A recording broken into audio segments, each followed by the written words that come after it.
Piglet meets a Heffalump. One day, when Christopher Robin and Winnie-the-Pooh and Piglet were all talking together, Christopher Robin finished the mouthful he was eating and said carelessly, "I saw a Heffalump today, Piglet." "Well, what was it doing?" asked Piglet. "Just lumping along," said Christopher Robin. "I don't think it saw me." "I saw one once," said Piglet. "At least, I think I did," he said. "Only perhaps it wasn't." "So did I," said Pooh, wondering what a Heffalump was like. "You don't see them often," said Christopher Robin carelessly. "Not now," said Piglet. "Not at this time of year," said Pooh. Then they all talked about something else until it was time for Pooh and Piglet to go home together. At first, as they stumped along the path, which edged the 100-acre wood, they didn't say much to each other, but when they came to the stream and had helped each other across the stepping stones and were able to walk side by side again over the heather, they began to talk in a friendly way about this and that, and Piglet said, "If you see what I mean, Pooh," and Pooh said, "It's just what I think myself, Piglet," and Piglet said, "But on the other hand, Pooh, we must remember," and Pooh said, "Quite true, Piglet, although I had forgotten it for the moment." And then, just as they came to the 6 pine trees, Pooh looked round to see that nobody else was listening, and said in a very solemn voice, "Piglet, I have decided something." "What have you decided, Pooh?" "I have decided to catch a Heffalump." Pooh nodded his head several times as he said this, and waited for Piglet to say, "How?" or "Pooh, you couldn't," or something helpful of that sort. But Piglet said nothing. The fact was, Piglet was wishing that he had thought about it first. "I shall do it," said Pooh, after waiting a little longer, "by means of a trap, and it must be a cunning trap, so you will have to help me, Piglet." "Pooh," said Piglet, feeling quite happy again now, "I will." And then he said, "How shall we do it?" And Pooh said, "That's just it. How?" And then they sat down together to think it out.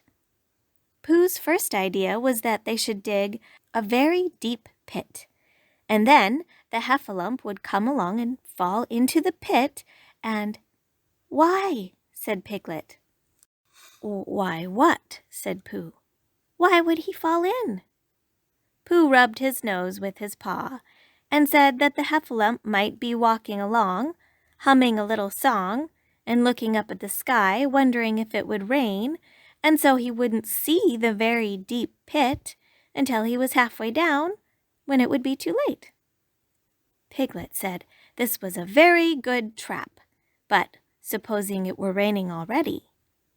Pooh rubbed his nose again and said that he hadn't thought of that, and then he brightened up and said that if it were raining already, the Heffalump would be looking at the sky, wondering if it would clear up, and so he wouldn't see the very deep pit until he was halfway down, when it would be too late. Piglet said that now that his point had been explained, he thought it was a cunning trap. Pooh was very proud when he heard this, and he felt that the Heffalump was as good as caught already. But there was just one other thing which had to be thought about, and it was this: where should they dig the very deep pit? Piglet said that the best place would be somewhere where a Heffalump was, just before he fell into it, only about a foot further on. "But then he would see us digging it," said Pooh. "Not if he was looking at the sky." "He would suspect," said Pooh, "if he happened to look down." He thought for a long time and then added sadly, "It isn't as easy as I thought. I suppose that's why Heffalumps hardly ever get caught." "That must be it," said Piglet. They sighed and got up, and when they had taken a few gorse prickles out of themselves, they sat down again. And all the time Pooh was saying to himself, "If only I could think of something." for he felt sure that a very clever brain could catch a heffalump if only he knew the right way to go about it. "Suppose," he said to Piglet, "you wanted to catch me. How would you do it?" "Well," said Piglet, "I should do it like this. I should make a trap, and I should put a jar of honey in the trap, and you would smell it, and you would go in after it, and I would go in after it," said Pooh excitedly, "only very carefully so as not to hurt myself, and I would get to the jar of honey, and I should lick round the edges first of all, pretending that there wasn't any more, you know, and then I should walk away and think about it a little, and then I should come back and start licking in the middle of the jar, and then, yes, well, never mind about that. There you would be, and there I should catch you. Now the first thing to think of is, what do heffalumps like? I should think acorns, shouldn't you? We'll get a lot of— I say, wake up, Pooh." Pooh, who had gone into a happy dream, woke up with a start and said that honey was a much more trappy thing than haycorns. Piglet didn't think so, and they were just going to argue about it when Piglet remembered that if they put acorns in the trap, he would have to find the acorns, but if they put honey, then Pooh would have to give up some of his own honey.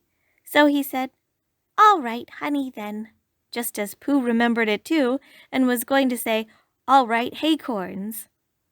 "Honey," said Piglet to himself, in a thoughtful way, as if it were now settled, "I'll dig the pit while you go and get the honey." "Very well," said Pooh, and he stumped off. As soon as he got home, he went to the larder, and he stood on a chair, and he took down a very large jar of honey from the top shelf. It had Hunny written on it, but just to make sure, he took off the paper cover, and it looked just like honey. "But you never can tell," said Pooh. "I remember my uncle saying once that he had seen cheese just this color." So he put his tongue in and took a large lick. "Yes," he said, "it is. No doubt about that. And honey, I should say, right down to the bottom of the jar, unless, of course," he said, "somebody put cheese in at the bottom just for a joke. Perhaps I had better go a little further, just in case heffalumps don't like cheese, same as me. Ah," and he gave a deep sigh, "I was right. It is honey, right the way down."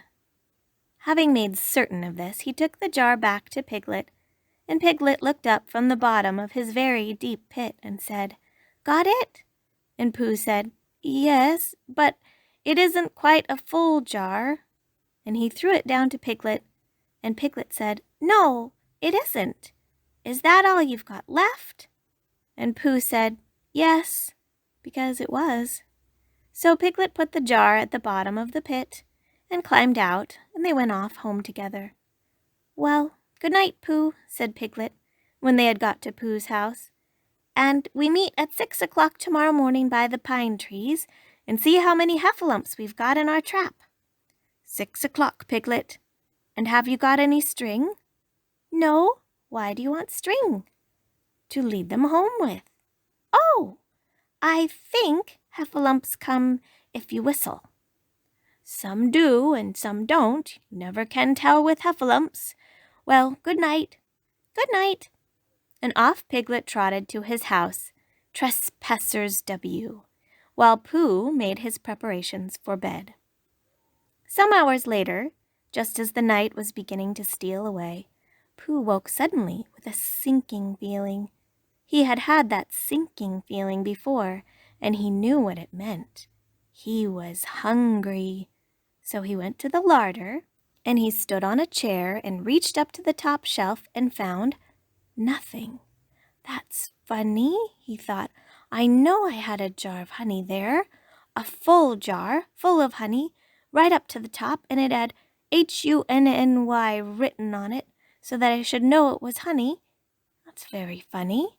And then he began to wander up and down, wondering where it was, and murmuring a murmur to himself like this: "It's very, very funny, 'cause I know I had some honey, 'cause it had a label on saying honey.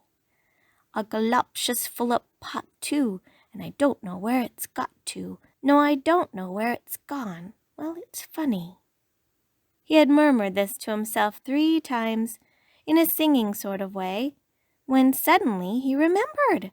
He had put it into the cunning trap to catch the heffalump. "Bother," said Pooh. "It all comes of trying to be kind to heffalumps." And he got back into bed, but he couldn't sleep. The more he tried to sleep, the more he couldn't. He tried counting sheep, which is sometimes a good way of getting to sleep, and as that was no good, he tried counting heffalumps, and that was worse, because every heffalump that he counted was making straight for a pot of Pooh's honey, and eating it all. For some minutes he lay there miserably, but when the 587th heffalump was licking its jaws and saying to itself, "Very good honey this, I don't know when I've tasted better," Pooh could bear it no longer. He jumped out of bed, he ran out of the house, and he ran straight to the 6 pine trees. The sun was still in bed, but there was a lightness in the sky over the 100-acre wood, which seemed to show that it was waking up and would soon be kicking off the clothes. In the half-light, the pine trees looked cold and lonely, and the very deep pit seemed deeper than it was, and Pooh's jar of honey at the bottom was something mysterious, a shape and no more. But as he got nearer to it, his nose told him that it was indeed honey, and his tongue came out and began to polish up his mouth, ready for it. "Bother," said Pooh, as he got his nose inside the jar. "A heffalump has been eating it." And then he thought a little and said, "Oh, no, I did. I forgot." Indeed, he had eaten most of it, but there was a little left at the very bottom of the jar, and he pushed his head right in and began to lick. By and by, Piglet woke up. As soon as he woke, he said to himself, "Oh!" Then he said bravely, "Yes," and then still more bravely, "Quite so." But he didn't feel very brave, for the word which was really jiggetting about in his brain was heffalumps. What was a heffalump like? Was it fierce? Did it come when you whistled? And how did it come? Was it fond of pigs at all? If it was fond of pigs, did it make any difference what sort of pig? Supposing it was fierce with pigs, would it make any difference if the pig had a grandfather called Trespassers William? He didn't know the answer to any of these questions, and he was going to see his first heffalump in about an hour from now. Of course, Pooh would be with him, and it was much more friendly with 2. But suppose heffalumps were very fierce with pigs and bears. Wouldn't it be better to pretend that he had a headache and couldn't go up to the 6 pine trees this morning? But then, supposing that it was a very fine day and there was no heffalump in the trap, here he would be in bed all the morning, simply wasting his time for nothing. What should he do? And then he had a clever idea. He would go up very quietly to the 6 pine trees now, peep very cautiously into the trap, and see if there was a heffalump there. And if there was, he would go back to bed, and if there wasn't, he wouldn't. So off he went. At first he thought that there wouldn't be a heffalump in the trap, and then he thought that there would, and as he got nearer he was sure that there would, because he could hear it, heffalumping about it like anything. "Oh dear, oh dear, oh dear," said Piglet to himself, and he wanted to run away, but somehow, having got so near, he felt that he must just see what a heffalump was like. So he crept to the side of the trap and looked in. And all the time Winnie-the-Pooh had been trying to get the honey jar off his head. The more he shook it, the more tightly it stuck. "Bother," he said inside the jar, and "Oh, help," and mostly "Ow!" And he tried bumping it against things, but as he couldn't see what he was bumping it against, It didn't help him, and he tried to climb out of the trap, but as he could see nothing but jar, and not much of that, he couldn't find his way. So at last he lifted up his head, jar and all, and made a loud, roaring noise of sadness and despair. And it was at that moment that Piglet looked down. "Help! Help!" cried Piglet. "A heffalump! A horrible heffalump!" And he scampered off as hard as he could, still crying out, "Help! Help! A horrible hoffalump! Huff! Huff! A hellable horralump! Hole! Hole! A huffable hellarump!" And he didn't stop crying and scampering until he got to Christopher Robin's house. "Whatever's the matter, Piglet?" said Christopher Robin, who was just getting up. "Heff!" said Piglet, breathing so hard that he could hardly speak. "A heff! A heff! A heffalump!" "Where?" "Up there," said Piglet, waving his paw. "What did it look like?" Like, it had the biggest head you ever saw, Christopher Robin. A great enormous thing like nothing, a huge big, well, I don't know, like an enormous big nothing, like a jar." "Well," said Christopher Robin, putting on his shoes, "I shall go and look at it. Come on." Piglet wasn't afraid if he had Christopher Robin with him, so off they went. "I can hear it, can't you?" said Piglet anxiously, as they got near. "I can hear something," said Christopher Robin. It was Pooh, bumping his head against a tree root he had found. "There," said Piglet. "Isn't it awful?" And he held on tight to Christopher Robin's hand.